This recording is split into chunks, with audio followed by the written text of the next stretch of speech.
समदोषः समाग्निश्च समधातु मलक्रियाः प्रसन्न आत्मा इंद्रिय मनाः સ્વસ્થ્ય વિધીયતે. તમારું સ્વાસ્થ્ય ત્યારે સારું થશે જ્યારે ત્રણ દોષોનું વાત પિત્ત કફનું સંતુલન હોય. દોષાહ ધારણાત અને પ્રકપિત થઈ જાય તો એ જ રોગ થઈ જાય. ત્રિદોષની વિકૃતિ, પછી અગ્નિની વિકૃતિ, સપ્ત ધાત્વાગ્નિ, પંચભૂતાગ્નિ, જઠરાગ્નિ, એની વિકૃતિ થાય. સમદોષાહ સમાગ્નિશ, અગ્નિ અને દોષ સમધાતુમલ ક્રિયા, રસ રક્ત માંસ મેદ અસ્થિ મજ્જા શુક્ર રજ ઓજ એનું અસંતુલન થાય. પ્રસન્ન આત્મા ઇન્દ્રિય મના, મનની પ્રસન્નતા, આત્માની પ્રસન્નતા એ ના થાય તો માણસ નિરોગી નહીં થઈ શકે. તો આજે ત્રિદોષ મટાડવા માટે યોગ બતાવીશ અને ત્રિદોષ મટાડીને અહીંયા બેસ્યા છે એ તમને જાણીને પછી પ્રેરણા મળે, इंस्पिरेशन મળે. क्या नाम है आपका? कहाँ से हो? अयोध्या से हूँ बाबा जी. और क्या क्या हो गया था आप? मुझे बाबा जी लॉकडाउन के टाइम पे सोडियम हाइपोक्लोराइड के रिएक्शन से चेस्ट में पूरा जाम हो गई थी चेस्ट, जिससे अस्थमा डेवलप हो गया था, क्रोनिक अस्थमा डेवलप हो गया था. उसके बाद कोरोना हो गया मुझे 22 दिसंबर को, और वो जो है कन्वर्टेड हो गया इसमें लंग फाइब्रोसिस में. जिस એક સાદા કફની જ વિકૃતિઓ છે, કોમ્યુનિકેબલ નોન કોમ્યુનિકેબલ ડિઝીઝ પણ કફની વિકૃતિઓ સાથે જોડાય છે. તો એના પહેલા કેમિકલનો અટેક થયો, પછી કોરોનાનો અટેક થયો, પછી લંગ ફાઇબ્રોસિસ. फेफड़ा कितने फेफड़े काम कर रहे थे? 50% काम कर रहा था बस. 50% फेफड़ा काम करता था. हाँ, પછી चल नहीं पाता था. मैं जब यहाँ पर आया तो अपनी बेटी का सहारा लेकर के चलता था. जब मैं आपसे मिला था बहुत बुरी तरह रो रही थी. डॉक्टर ने बता दिया था कि इनकी लाइफ 3 से 4 साल ही है, इसके आगे ये नहीं जिएंगे. तो उस दिन से बेटी ने काम भी, अपना जॉब भी, नया जॉब लगा था वो भी छोड़ दिया और मेरी सेवा भी लग गई, और वो यहाँ मेरे को लेकर के आई आपके चरणों में. એની દીકરી રોતી જ રડતી જ હતી. अभी तो खुश है? अभी बेटी खुश है बाबा जी, और मैं भी अब यहाँ से मतलब पूरा 1.5-2 किलोमीटर दौड़ के चलता हूँ. क्या बात है. આ છે યોગની મહિમા. અને દીકરીની નોકરી બંધ થઈ ગઈ હતી, એ મૂકી દીધી કે મારા બાપુને બતાવી દીધું કે 2-3 વર્ષમાં જતો રહેશે, મારે મારા બાપુને સારા કરવા છે. तुम्हारा क्या नाम? बाबा जी मेरा नाम अदिति है. मुझे इतना एसिडिटी होता था कि उसके कारण बढ़ गया था. पूरा सर में, आँख में बहुत ज्यादा दर्द होता था, उल्टी आने जैसा हो जाता था. बिना दवाई लिए कभी ठीक नहीं होता था. मैं जॉब करती हूँ आईटी में. आईटी में जॉब करती હતી, પછી આમ પિત્ત વધી જાય તો માથામાં દુખાવો થાય, પછી हाँ, बहुत ज्यादा नींद दर्द. भी दिक्कत होती होगी. हाँ, नींद भी नहीं आती थी. अभी कैसा लग रहा है? अभी मुझे सिर्फ कपालभाति और अनुलोम विलोम से ही वो दर्द ठीक हो जाता है. क्या बात है. और कोई बिना पेन कोई किलर नहीं ले. बिना कोई पेन किलर और के. पेट में मिट्टी की पट्टी रख रही? हाँ, मिट्टी की पट्टी रख. ये मिट्टी ने जो पट्टी है ना, અને खाने में क्या ले रही है? यहाँ पे अभी लौकी का सूप ले रही हूँ और लौकी कल्प ले रही हूँ. लौकी कल्प करवाते हैं, वो भी बताएंगे. आहार कल्प, जल कल्प અને સંકલ્પ, એની સાથે તમે મોટા મોટા રોગોને મટાડી શકો. તમને શું હતો ભાઈ? मेरे को पिछले 5 साल से एसिडिटी की प्रॉब्लम थी, तो रोज मैं टीवी पे देखता था कि यहाँ पर आते ही पहले दिन से ही दवाई छूट जाती है, और आज मेरा 7वां दिन है. पहले दिन से ही मैंने कोई भी मेडिसिन नहीं ली, कोई दवाई नहीं ली, और मेरा बिल्कुल 1% भी एसिडिटी मुझे नहीं है. આ તો કોઈને વાત રોગ, કોઈને પિત્ત રોગ, કોઈને કફ રોગ. તમને શું હતું? ઘણા બધાને પછી બંને રોગ સાથે. हमें स्वामी जी 5-6 सालों से गैस बहुत बनती थी और जोड़ों में, पीठ में दर्द बहुत था. यहाँ आए हैं 15 दिनों से, हमारी गैस, एसिडिटी और पीठ में दर्द अब बिल्कुल ठीक हो गया. વાત અને પિત્ત બંને દોષ હતા, એ મટાડી દીધા. અને એ તો 40 વર્ષથી. એટલો અમારા અત્યારે તો અમારા આ કાર્યકર્તા થઈ ગયા, યોગી થઈને. कुरुक्षेत्र धर्म क्षेत्र कुरुक्षेत्र संवेता युयोत्सव मामका पांडवा शैव किम करवता संजय. आ भगवान कृष्ण ने युद्ध भूमि थे आवेला छे. महाराज जी पालाराम मेरा नाम है महाराज जी. मैं बचपन से ही पेट की समस्या से ग्रस्त था. माता जी दही दे करके इधर उधर भेजती रहती थी, वे पेट ठीक हो जाए. उनको पता नहीं था ये पित्त के कारण होता है. तो जब मैं बड़ा हुआ स्वामी महाराज, मेरे को पता चला, डॉक्टर ने बताया कि आपको पित्त बहुत अधिक बनता है. उसके कारण मेरे को पीले और हरे रंग की जो है उल्टियाँ लगती थी. मेरे को उबली हुई घिया भी नहीं पचती थी, इतना बुरा हाल था. तो शरीर पूरी तरह से जर्जर हो गया था। इसके कारण मेरे को स्लिप डिस्क हो गया था। एक दिन तो महाराज श्री मैं जबाई ले रहा था, जबाई लेते लेते ये जबड़ा ऐसे हो गया और 2 खुला का खुला रह गया। तो 3 घंटे लगातार ऐसे रहा महाराज श्री, और फिर जाकर के डॉक्टर से ठीक करवाया। तो इस तरह से जवानी के अंदर ही बुढ़ापे का आनंद ले रहा था स्वामी। और जब से महाराज जी तेरे आपको देखा तो मैंने देख करके और मैंने लगा भी अब मैं जीवन में पूरी तरह से सुखी हो जाऊंगा। महाराज श्री ऐसे योग बताते हैं। तो मैंने निरंतर योग किया महाराज श्री, और मेरा आत्मबल भी इतना बढ़ गया कि जब 4 जून को ऐसा वो तांडव रचा सरकार ने, कांग्रेस सरकार ने, तो उस समय महाराज श्री 100-150 लोग रह गए थे। तो पुलिस वालों ने हमें झूला झुला करके जो है बाहर फेंका। तो इतना आत्मबल भी इतना आ गया। 40 વર્ષની બીમારી યોગથી મટાડી નાખી। તો જો આ બધા રોગો માટે આપણે યોગ તો કરીએ છીએ। યોગાસનમાં જેને બહુ જ વાત વધી ગયો હોય એના અમે વાતનું અસર આમ તો સાંધા ઉપર થાય, તો એના માટે સૂક્ષ્મ વ્યાયામ બતાવીએ છીએ। આ બધા સૂક્ષ્મ વ્યાયામો આ બધા કરાવીએ છીએ। એના આખા શરીર ઉપર અસર થાય ને વાતનો। તો પછી એની સાથે સાથે બધા એક સાંધાના જે એક્સરસાઇઝ છે સૂક્ષ્મ વ્યાયામ ઘણી વાર અમે આપણે કરાવીએ છીએ। એની સાથે સાથે પછી ઉષ્ટ્રાસન, ઉષ્ટ્રાસન અને અર્ધ ચક્રાસન આ બધા કરવાના। ઉષ્ટ્રાસન અને અર્ધ ચક્રાસન જેને પૂરું થતું હોય તો પૂરું કરી દેવાનું। અને આ વાત રોગ માટે અને રેસ્પિરેટરી માટે, કફ રોગ માટે એ જ બધા જ આસનો। એક આસનને 1 મિનિટથી માંડીને 5 મિનિટ સુધી કરવાનું હોય તો કફ રોગ અને વાત રોગ માટે સૂક્ષ્મ વ્યાયામ અને અભ્યાસ કરી લેજો। પછી કફ રોગ, કફનું સ્થાન છે રેસ્પિરેટરી સિસ્ટમ, અને પછી નાક ઉપર અસર થાય, એનું આંખ ઉપર અસર થાય, બાળપણ એને કમ જ ઉંમરમાં જ, નાની ઉંમરમાં જ બાળ સફેદ થઈ જાય। કફનો તો ઘણી બધી જગ્યાએ અસર થાય। તો આ બધા યોગાભ્યાસ કરજો। અને શ્વાસારી ગોળી છે, શ્વાસારી ગોલ્ડ છે, શ્વાસારી ક્વાથ છે, શ્વાસારી પ્રવાહી છે, એ ભૂખે પેટે લઈ લેવાનું। અને લક્ષ્મી વિલાસ સંજીવની એ જમ્યા પછી, અને બહુ જ કફ ખાંસી થતી હોય તો ખદરાદી, લવંગાદી, મુલેઠી અને કંઠામૃત આ લઈ લેવાનો। ભુજંગાસન જેને બહુ જ કમરમાં દુખાવો હોય તો આમ 20-30 સેકન્ડ આમ એક જગ્યાએ આમ હોલ્ડ કરવાનું। અને કમરમાં દુખાવો ના હોય તો ફેફસાને મજબૂત કરવા માટે આમ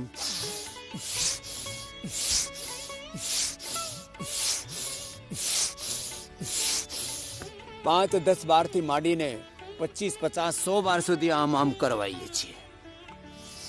ભુજંગાસન, સલભાસન, ધનુરાસન, વાતારી ચોણ, આમ હળદી, મેથી અને સૂંઠ ઘરે પણ પાવડર કાઢીને લઈ શકો।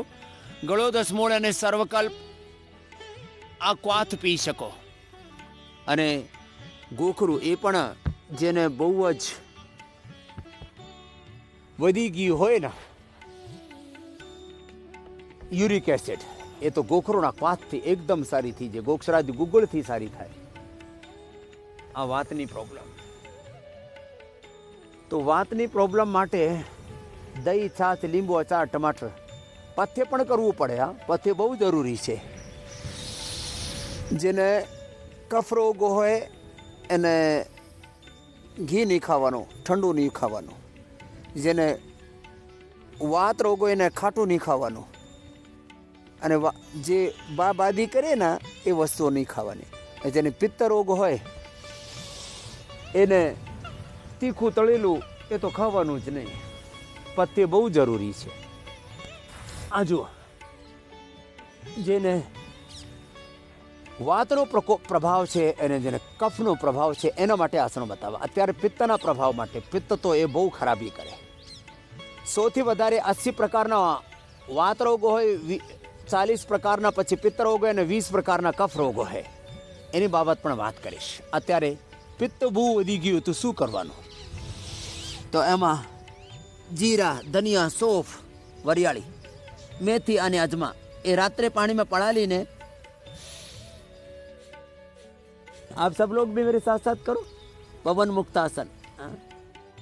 આજે આસનો છે ને 5 આસનો અને 5 પ્રાણાયામ આજ કરી લે, બધા રોગોની નિવૃત્તિ થાય.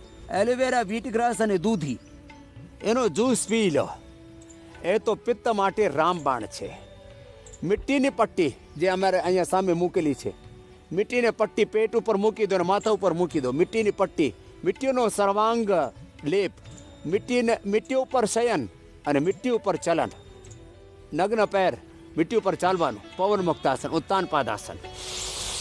1 મિનિટ આમ જ બ્રેથ હોલ્ડ કરીને કરી શકો. અભ્યંતર પ્રાણાયામ સાથે બ્રેથ હોલ્ડ કરીને કરો, કે ભસ્ત્રિકા સાથે કરો, કે કપાલભાતિ સાથે કરો, કે ઉજ્જાઈ સાથે કરો, કે જેને જેવી આવશ્યકતા પ્રમાણે યથાશક્તિ આ ઉત્તાન પાદાસન કરો. પિત્તના પ્રશમન માટે જે ફ્રૂટ્સ છે, ભૂખ્યા પેટે એક એપલ ખાઈ લો, અંકુરિત લઈ લો. પછી નૌકાસન.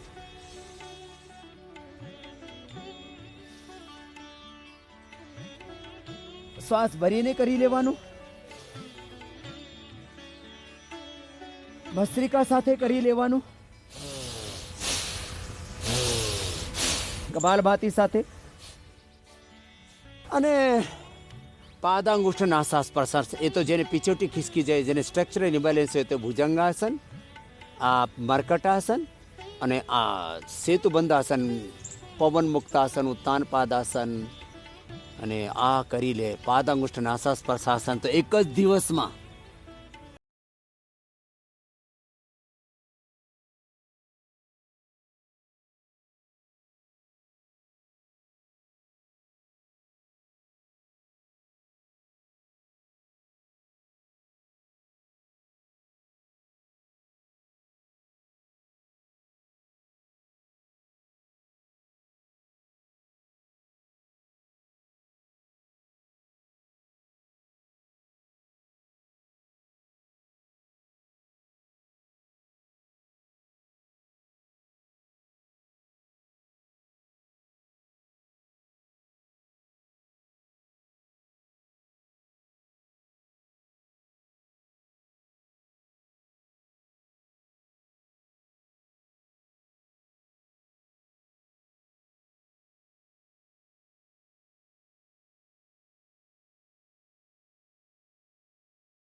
કફ કોલ્ડ માટે બહુ જબરદસ્ત છે.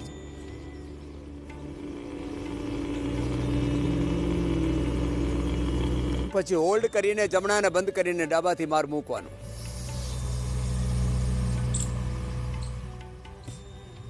પછી અનુલોમ વિલોમ ત્રિદોષ શામક છે.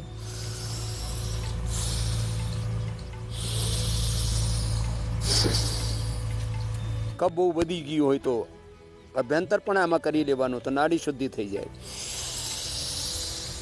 શ્વાસની અંદર લઈને પછી હોલ્ડ કરવાનું અને જમણાથી કાઢી દેવાનું. પછી જમણાથી લઈને અંદર હોલ્ડ કરવાનું, યથાશક્તિ હોલ્ડ કરીને ડાબાથી કાઢી દેવાનું. જેને બહુ કફ વધેલો હોય તો સૂર્યભેદી જમણાથી જ લેવાનું, હોલ્ડ કરીને ડાબાથી કાઢી દેવાનું. જેને પિત્ત બહુ વધેલો હોય તો ડાબાથી લેવાનું, અંદર હોલ્ડ કરીને જમણાથી કાઢવાનું. ચંદ્રભેદી આ પિત્ત માટે સારું. શીતરી શીતકારી પણ પિત્ત માટે સારું હોય.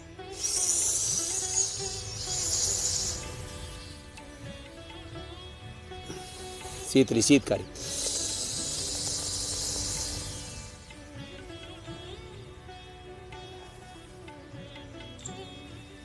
અને ધ્યાન તો આ ત્રિદોષ શામક છે જ.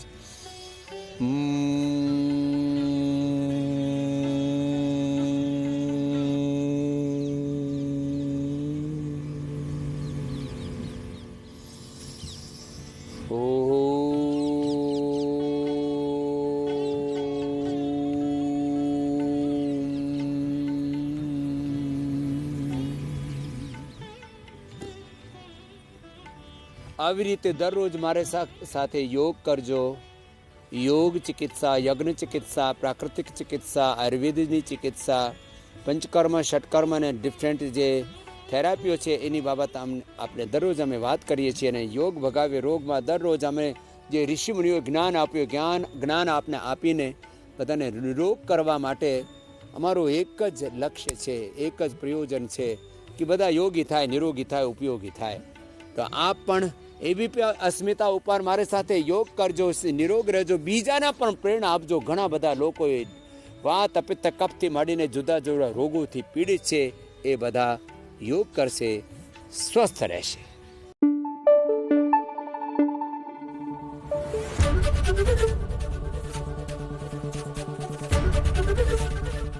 એબીપી અસ્મિતા, ગુજરાતની અસ્મિતા.